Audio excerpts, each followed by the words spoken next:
नीमड़ी माता की कहानी। एक शहर में एक सेठ सेठानी रहते थे। वह बहुत धनवान थे, लेकिन उनके पुत्र नहीं था। सेठानी ने भादों की बड़ी तीज सातुरी तीज का व्रत करके कहा, हे नीमड़ी माता, मेरे बेटा हो जाएगा तो मैं आपको 1.25 मन का सातु चढ़ाऊंगी। माता की कृपा से सेठानी को 9वें महीने लड़का हो गया। सेठानी ने सातु नहीं चढ़ाया। समय के साथ सेठानी को 7 बेटे हो गए, लेकिन सेठानी सातु चढ़ाना भूल गई। पहले बेटे का विवाह हो गया। सुहागरात के दिन सोया तो आधी रात को सांप ने आकर डस लिया और उसकी मृत्यु हो गई। इसी तरह उसके 6 बेटों की विवाह उपरांत मृत्यु हो गई। 7वें बेटे की सगाई आने लगी। सेठ सेठानी मना करने लगे तो गांव वालों के बहुत कहने व समझाने पर सेठ सेठानी बेटे की शादी के लिए तैयार हो गए। तब सेठानी ने कहा, गांव वाले नहीं मानते हैं तो इसकी सगाई दूर देश में करना।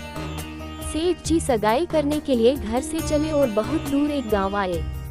वहां 4-5 लड़कियां खेल रही थी जो मिट्टी का घर बनाकर तोड़ रही थी।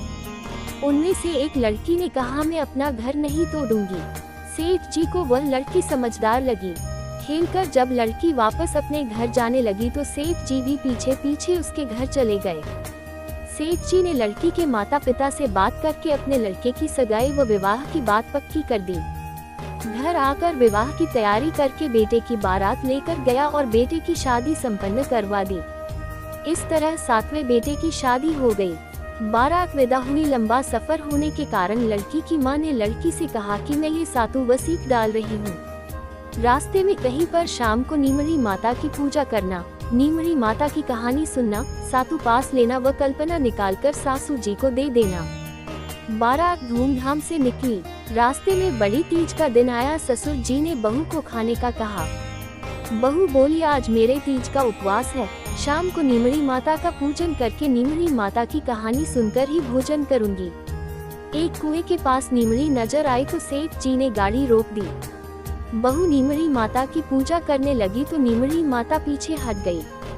बहू ने पूछा, हे माता, आप पीछे क्यों हट रही हो?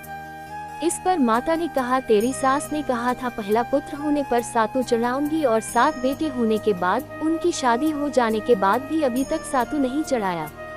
वो भूल चुकी है। बहू बोली, हमारे परिवार की भूल को क्षमा कीजिए, सातु मैं चढ़ाऊंगी। कृपया मेरे सारे जेठ को वापस कर दो और मुझे पूजन करने दो। निमाड़ी की कथा। माता नववधू की भक्ति व श्रद्धा देखकर प्रसन्न हो गई। बहू ने नीमड़ी माता का पूजन किया और चांद को अर्घ्य दिया, सातु पास लिया और कल्पना ससुर जी को दे दिया। प्रातः होने पर बारात अपने नगर लौट आई। जैसे ही बहू से ससुराल में प्रवेश किया, उसके 6 जेठ प्रकट हो गए। सभी बड़े खुश हुए। उन सभी को गाजे बाजे से घर में लिया।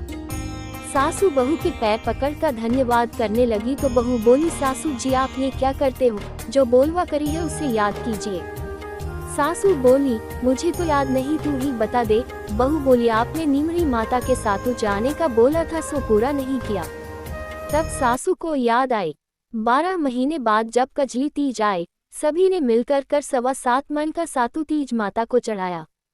श्रद्धा और भक्ति भाव से गाजे बाजे के साथ नीमड़ी माँ की पूजा की, बोलवा पूरी करी। हे भगवान, उनके आनंद हुआ वैसा सबके होवे। खोटी की खरी, अधूरी की पूरी। बोलो नीमड़ी माता की जय।